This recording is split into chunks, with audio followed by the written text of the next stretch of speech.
or 40,000 megabit per second. This is a change from the iOS. In iOS, we are using the reference bandwidth as 100 megabit per second. Very good. Let's go to the switch 2. This is the switch 2. We enable the feature OSPF, and we should enable the feature OSPF first with this command, feature OSPF, and then we should use the router OSPF. We can use the same tag or different tag. It's better to use, the best practice is to using the, for example, tag A, but for exercise, I'm using the router OSPF B, okay, router OSPF B. Then I don't configure the router ID because I'm going to show you the router ID if we don't configure the router ID, okay, router OSPF B without any configuration of the router ID. And then let's go to the interface ETH11 and then IP router OSPF, then the process name B, and then area 0. Also we have one interface loopback 0, interface loopback 0, IP OSPF, IP router OSPF B, area 0. Okay, very good. Let's check the OSPF on this router, on this switch. Show IP OSPF interface brief. Show us that we enabled OSPF process B on the interface of Ethernet 1.1 and also loopback 0. Everything is same with the previous example, but as you can see here, the state is BDR. Now, let me check show IP OSPF interface without brief keyword. As you can see here, we have Ethernet 1.1 is up status, line protocol is up, IP address of the ETH11 is 10.122, process ID B in VRF default, and area is quad 0. Enabled by interface configuration, the state is BDR, network type broadcast, and cost is 40. You understand all of these terms. Index is 1, transmit delay 1 second, router priority is 1, designated router is quad 1, okay, this router. And the address of the designated router is 10.121. Backup designated router is this router, quad 2. Why this router selected as backup designated router? Because you know that designated router should be selected with the highest priority and after that with the highest router ID. But NXOS1 before the, for example, enabling OSPF on the NXOS2 selected its interface as the DR. Because of that, and you know that DR and BDR election are not preemptive. And this means that when one of the routers selected its interface as the DR, it doesn't change until the, for example, shutting down the DR's interface. And because of that, now BDR is ETH11. One neighbor flooding to 1 adjacent with 1. And we have another information, and also we have the loopback 0 interface. Let me to check the neighborship in the NXOS1, the switch 1, show IP OSPF neighbor. We have one neighbor. As you can see, the neighbor ID, the router ID of the neighbor is quad 2. Why? Because we have here the loopback 0, and if you don't configure manually the router ID in the NXOS selected with the IP address of the loopback 0, as I mentioned before. The priority of this neighbor is 1, and the state is full. You know that BDR and DR can reach to full state. And also the NXOS2 is our BDR. Uptime, the neighborship uptime is 2 minutes before, and also the IP address of the neighbor is 10.122, and the interface that I have the neighbor, I find the neighbor is Ethernet 1.1. Okay, do show IP OSPF neighbor detail can show us a little more information about the neighbor. Okay, very good. And also, if you want, you can check the routing table, for example, show IP route or receive from the OSPF process A. In the switch 1, I enabled the OSPF A.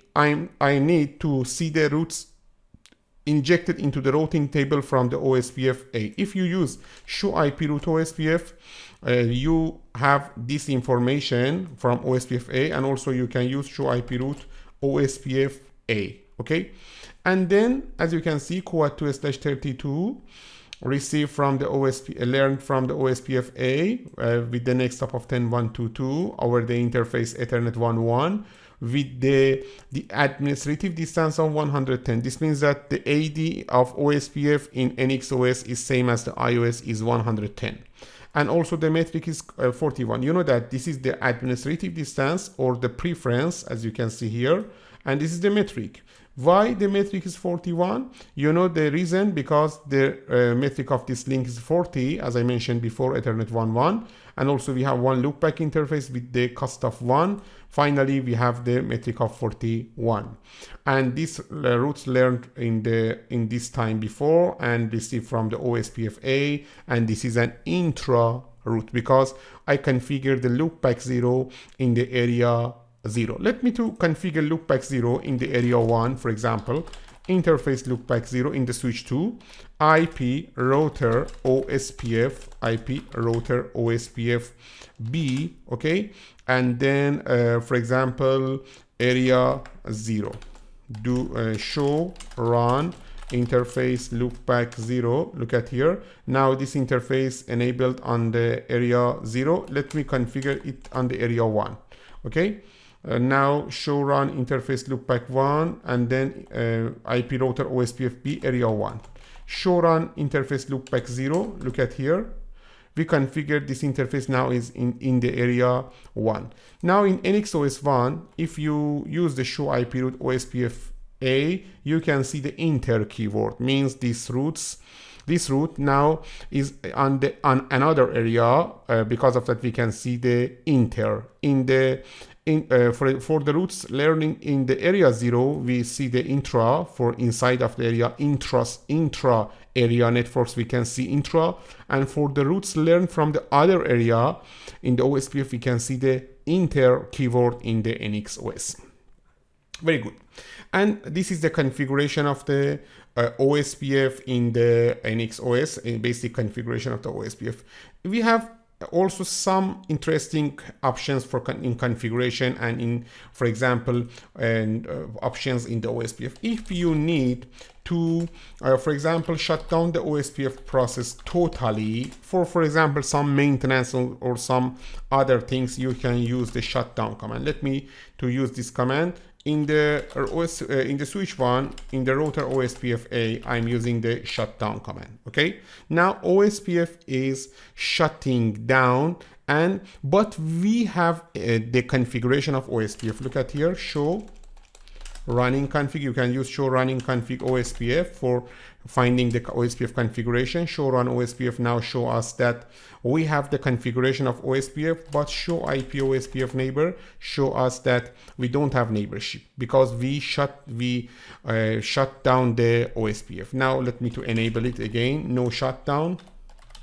Okay, and show run OSPF now can show us that we don't have shutdown status, and then show IP OSPF neighbor show us that we have quad 2 as the neighbor. And don't forget, and interesting things here, that now the router 2 is DR because it has the higher router ID, and router 2's interface is DR, and the routers 1 or switch 1 interface is the BDR. Okay, and here we learn one new command, shutdown. Shutdown can shut down the OSPF, and also if you want, you can shut down OSPF only on one interface, not globally on all interfaces. How?